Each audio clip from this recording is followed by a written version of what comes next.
بسم الله الرحمن الرحيم waxaa socdaal shaqo ku yimid dalka Canada afhayeenka jabhadda wadaniga xoreynta Ogaadeniya ahna gudoomiyaha abaabulka iyo arrimaha jaaliyadaha mudane Cabdulqaadir Xasan Hirmooge Cadaani waxaa garoonka diyaaradaha ee Pearson International Airport ee magaalada Toronto ku soo dhaweeyay mas'uuliyiin ka tirsan jabhadda wadaniga xoreynta Ogaadeniya iyo qaybaha kala duwan ee bulshada oo ay horkacayeen gudoomiyaha jaaliyadda Toronto mudane maxamed qamaantube iyo gudoomiyaha jaaliyadda Kitchener Sheekh Aadan Faarax waxaana loo sii gudbiyay meeshii loogu talagalay in ay joogaan waqtiga ay ku sugnaanayaan magaalada Toronto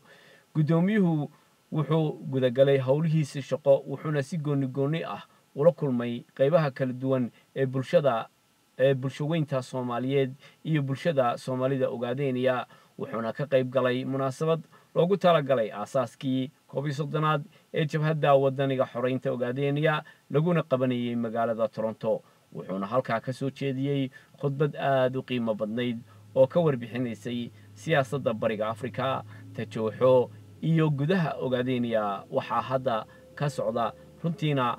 waxa si fiican ayaa loogu dirsaday warbixinta uu bixiyay gudoomiyaha hoggaanka abaabulka iyo arrimaha jaaliyadaha mudane Cadaani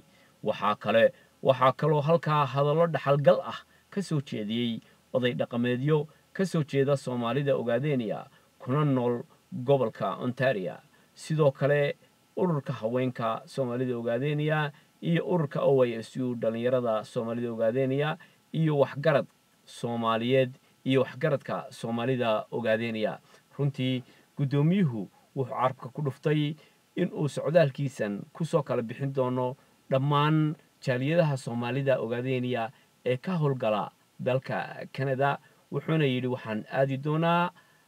galbeedka Canada gobolka Alberta gaar ahaan magaalada Edmonton wixii intaa ka soo kordha waxa iyo dhaqdhaqaaqa gudoomiyahaba waxa idin la socodsiin doonaa anigoo Cabdiraxmaan ah saxaafadda Soomaalida Ogaadeniya ee xorta ah sida iyo nabadgelyo